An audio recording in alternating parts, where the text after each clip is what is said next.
नमस्कार। आज हम चर्चा करेंगे पंचपदी प्रणाली या क्या है और इसमें क्या किस प्रकार से इसके स्टेप्स हैं। तो एनसीएफ जो आपका नया आया है 2022-23 में, तो इसके द्वारा ये बहुचर्चित आपका विषय वस्तु बन गया है। तो यह हमारा तैत्तरीय उपनिषद से लिया गया टर्म है और ये इंटीग्रल एजुकेशन जो श्री अरविंदो है जी ने दिया था, उसमें इसकी व्यापक व्याख्या की गई। तो बात करते हैं, तो ये जो है एक आनंददायक आनंदपूर्ण शिक्षा का एक माध्यम है और जिसको 5 पदों में बांटा गया है। इसका पहला पद है अदिति, दूसरा बोध, तीसरा अभ्यास, चौथा प्रयोग और पांचवा प्रसार। अदिति क्या है?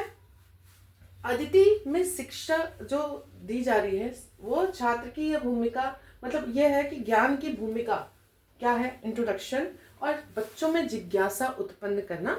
यहाँ पर उस विषय वस्तु के प्रति यह उसका उद्देश्य है। बच्चे प्रसन्न होने चाहिए उस विषय वस्तु को लेके और पूर्व ज्ञान से आपको नवीन ज्ञान को जोड़ना है। और इसका अगर शाब्दिक अर्थ देखें तो ज्ञान का आवाहन करना अदिति का शाब्दिक अर्थ है। दूसरा आपका टर्म है बोध। बोध अर्थात समझ। समझ में क्या? समझ यहाँ पे एक बच्चा एक अन्वेषक के रूप में कार्य करता है। तो बच्चा अन्वेषक के रूप में यह ढूंढता है कि यह विषय वस्तु क्या है और क्यों है। तो अनुभव आधारित यह आपका उद्देश्य होता है और इसमें स्वकृत्य स्पष्टीकरण, बच्चा उस विषय वस्तु को खुद से स्पष्ट कर सके, तब उसकी यह उद्देश्य की पूर्ति मानी जाती है।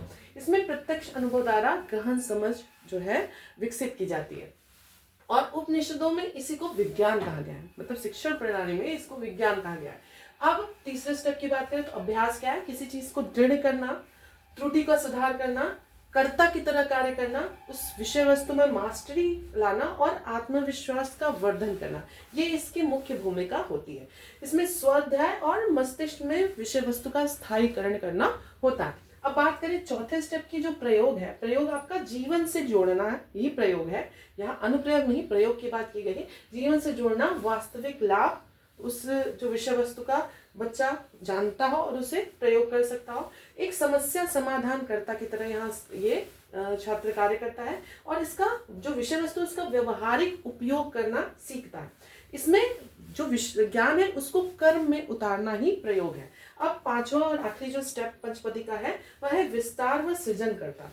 जो विस्तार मतलब जो उसने सीखा, जो प्रयोग किया, जो अभ्यास से एकदम निपुण हो गया जिसमें, उसका विस्तार करना और सृजन करता है। अब इसमें देखें तो एक प्रवचन, वहां पे जो तैत्तरीय उपनिषद है एक प्रवचनकर्ता की तरह यहाँ पर कि खुद पढ़ना और दूसरों को पढ़ाना ही सबसे बड़ा तप है। तो यहाँ पे बच्चे ने खुद पढ़ा, अब वो दूसरों को उस चीज के बारे में बता सकता है, उसका प्रसार कर सकता है।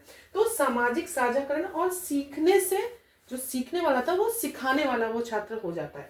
तो इसमें एक स्वतंत्र विचारक की तरह कार्य करता है। अब बात करते हैं अगर इसमें अध्यापक की क्या भूमिका है। तो जब बच्चा अदिति स्टेज पे होता है तो यहाँ शिक्षक एक उत्प्रेरक की तरह कार्य करता है, उसको स्टिमुलस प्रदान करता है। जब बोध के स्टेज में पहुंचता है तो यहाँ एक फैसिलिटेटर या सुविधा प्रदाता मार्गदर्शक की तरह कार्य करता है।